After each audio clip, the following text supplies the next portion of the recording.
Hello everybody, welcome to another London Self-Defense Academy video. Today we're going to be looking at Sankyo, when and where this move is appropriate and how we can get in and out of it quickly. Okay, so the technique we're looking at today is Sankyo.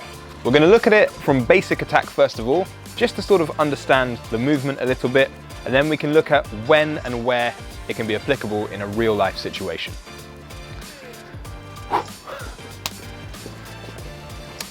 So from basic attack, I'm turning in and I want to create space here. So first off, I'm dropping my center, I'm turning around, and that opens up this little bit of flesh under here so I can get my hand in this gap. I continue the turn, ducking underneath his arm, and then from here, I've got control of my opponent. So I've got my hand on the fleshy part, and this is just turning. I'm not twisting with my wrist strength, I'm twisting with my body until these bones here lock.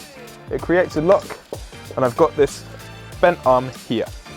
So from this one, I can use this as I can use him as a human shield. So if I've got more than one attacker I know is coming from behind me, if I carry this turnaround, he has no choice but to follow it or his arm's gonna break. Or I can keep him up and locked in here.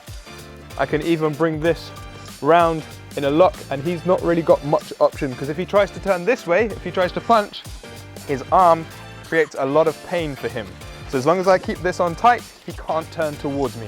He can only turn away from me, and I can follow him faster than he can move backwards. So we end up in this little dance. He's in a lot of pain, and I've got a lot of control. Okay, so in real life, if I try to duck under somebody's hand and mess about underneath their arm, what's gonna happen? He's gonna notice that I'm in a bad position, and he's gonna pull me into a headlock, and then it's good night, Irene.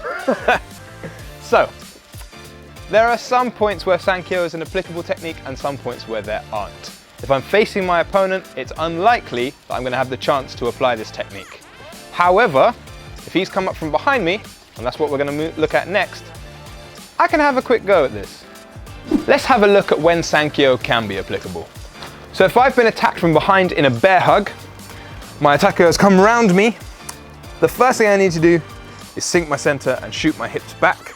Then I can bring my arms out. Now this may or may not be enough to break his grip, but if I do this quickly, he has no choice but for his hands to come apart, because I've created the space and he's in a weak position.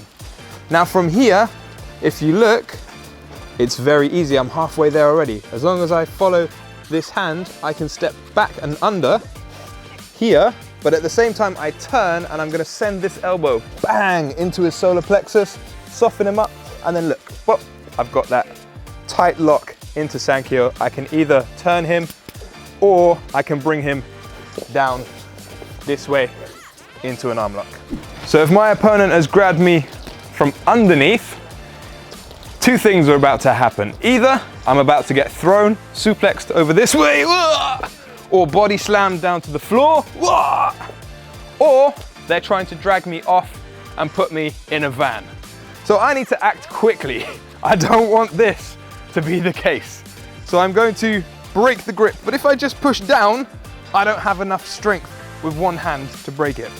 So I'm going to employ a Kimura grip. That's where I grip my own hand, doubling my strength. I can burst here, pushing down with all my strength, down, and I can break the grip.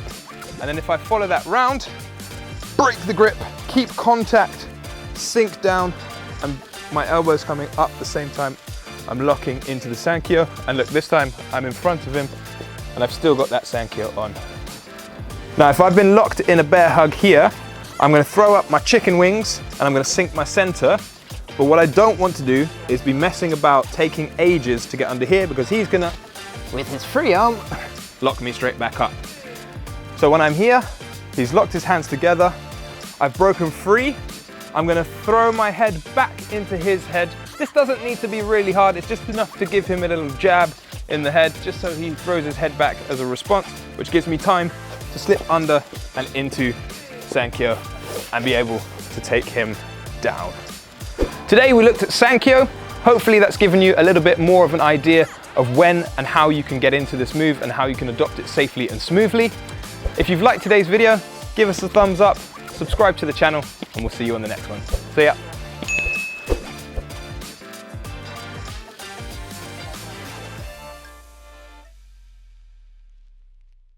Sankyo and be able to take him. I don't like that.